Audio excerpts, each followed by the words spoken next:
Did you think climbing in League would be easy? I did. Turns out I was completely wrong, and looking back, I wish I'd approached things a whole lot smarter to speed up the result. To save you from making the same mistakes and help you climb a whole lot faster, here are 14 brutal lessons about climbing in League I wish I knew a lot sooner. Lesson number 1. I've been helping players climb from Iron to Challenger for over 3 years now. So I thought I was pretty good at the game, yet I was still stuck in Master, and for someone coaching hundreds of players, that felt pretty embarrassing. I started really doubting and putting a lot of pressure on myself. I thought, am I even good enough to coach others? Thankfully, AJ, another coach in the MLA, recognized I was struggling, so he reached out to me and offered to help. Now that was pretty uncomfortable for me because I was so ashamed of my gameplay that I didn't really want to show it to him. But I got rid of my ego and decided to still review my games with him. And very quickly we recognized I had some major issues in the mid game. And these are ones that I didn't spot myself because I was so emotionally attached to the games. And once I fixed these issues, the big LP monies came in. So this comes up to lesson number 1. You don't know what you don't know. No matter how good you are, no matter how experienced you are, you always have blind spots and things that you struggle with. There's a reason all the professional players still have coaches.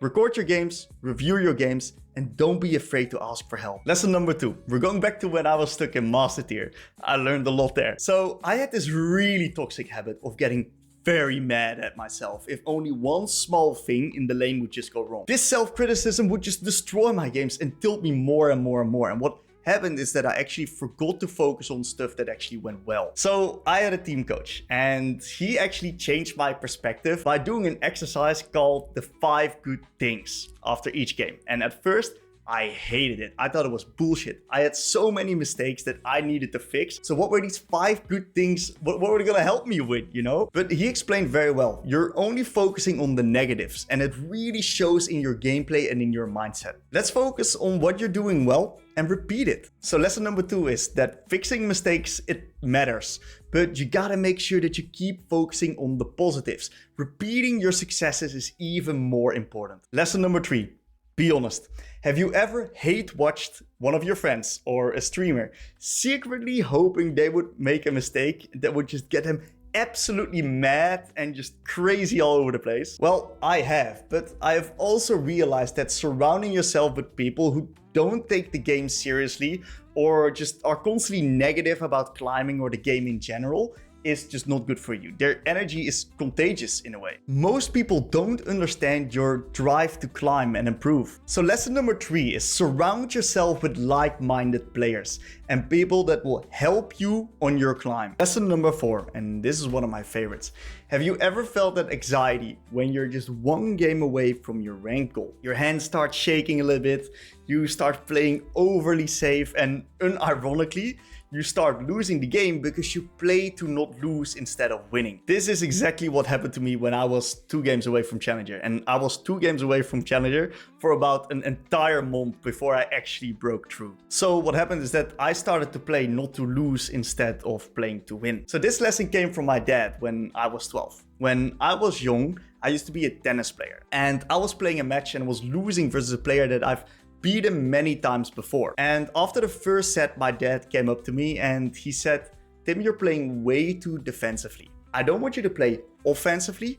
I just want you to play courageous. Play with that mindset." So once I started playing with that mindset shift, I just won everything in that match. And that is something that actually has never left my brain. I've always remembered that. And every single time I get back into the position where 1 or 2 games away from reaching my goal, I remember to myself, you gotta play courageous. Lesson number 5. This one's also really good. So have you ever lost 3 games in a row and you're ready just to crash some shit? You're ready to break some shit. I have multiple times. But what I eventually found is that once I got very serious about improving climbing, I actually recognized that losing 3 games in a row is the best thing that can happen to you. And it may sound absolutely crazy because in the short term, you lose a lot of LP, but in the long term, you get a lot of learnings. Very specifically, what I started doing is that after 3 losses in a row, I would go outside, I would start walking, nothing on my mind, no music, no input, just me with my thoughts alone. And what happened is that my brain started solving the issues that I was having in game automatically. And then the next day,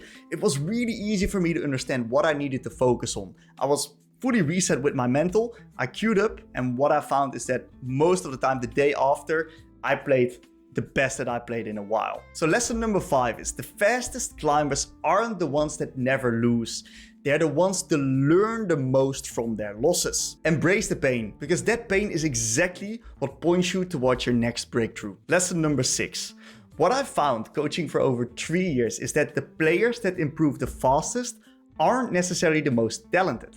They are the most intentional. Before each game, during each game, and after each game, they would have a very specific focus of what to do. And this led to massive improvements in those specific directions. Most players just queue up and play. They're not actively trying to improve anything specific. They're just hoping to win through muscle memory and luck. So lesson number 6 is this.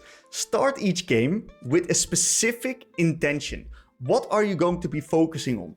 What are you going to be doing in-game? And also review that outside of the game. Make that your priority, even above winning the actual game. Funnily enough, this approach actually leads to more wins in the long run anyway. Lesson number 7, and this might sound very simple, but after each day, I would write down 1 or 2 key things I learned. And the next day, I would read out the key things before I queued up for my next block. And what would happen is that I would play noticeably better on those specific areas that I wrote down. So lesson number 7, very easy, very simple. Just write down 1 or 2 key things that you learned from each day. Read them again the next day in the morning before you queue up. And over time, your brain is going to make it easy for yourself to focus on these subjects. Lesson number 8.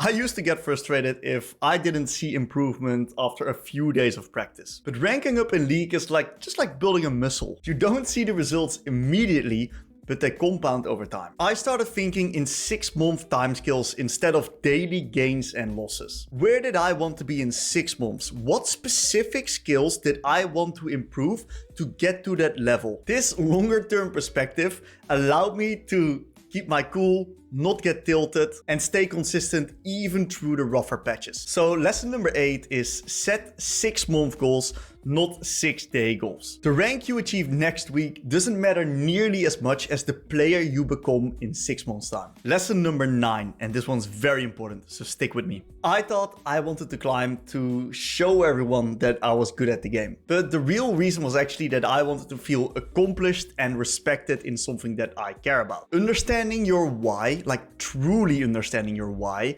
is very important to how you handle setbacks. If you're climbing for external validation, every loss will feel absolutely devastating. If you're climbing for personal growth, every loss becomes a learning opportunity. Lesson number 10, and this is one of my favorites. And if you're in the MLA already, you've probably heard this one hundreds of times before. Here is a hard truth.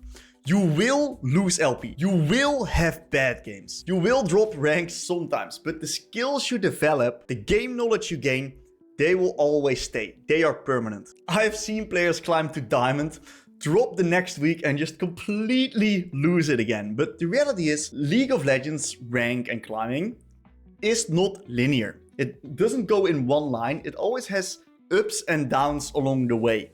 And that's something that you gotta be okay with. The only thing that is somewhat linear is your improvement and your actual skill in the game. Every game is an investment in your long-term improvement, regardless if you win or lose the match. So lesson number 10, LP is temporary, improvement is forever. Lesson number 11. So when I first joined the MLA, I was Grandmaster. I was in Grandmaster rank, but I wasn't the Grandmaster level player yet. And what happened is that I was soaking up all of the information and new concepts upon the website. And what happened is that 2 weeks later, I dropped instantly from Grandmaster to Diamond 2. Worst weeks I've had in my life, by the way. But this was the best thing that happened to me. And I didn't know it when I was dropping, but when I was at rock bottom, what really happened is that I started to be able to build my fundamental game knowledge one step at a time. And I started by creating fundamentally positive habits for myself. Starting off with my micro, then my wave management, then my resets. I started breaking stuff down step by step. Your brain can only handle so much conscious focus at once. Pick one specific habit, drill it until it becomes automatic, and only then move on to the next one. That's how you build lasting improvement instead of temporary fixes. So lesson number 11, create fundamentally solid habits one step at a time. Lesson number 12, and be honest with me guys, have you guys ever lost 3 games in a row and you don't play that bad in those 3 games, but you don't play the best as well. But since you don't play that bad, you feel like, I'll probably win the next one, or the one after that, or the one after that. And then suddenly you're 6 games on the losing streak, and it just gets worse and worse and worse. I have done that a lot in the past, and my solution was, which is also what we recommend in the MLA, is playing in blocks and setting yourselves clear rules of when to quit. My own rules for my own climb were very simple. I would play either in blocks of 3 or 2, depending on how energized that I was feeling. And if I ever lost 3 games in a row, I would quit and, like I mentioned before, take a walk. So lesson number 12 is play in blocks and set very clear rules for yourself to make sure that you don't spiral in this trap of losing more and more and more. And now you have to spend the entire next 2 weeks getting back to where you were before.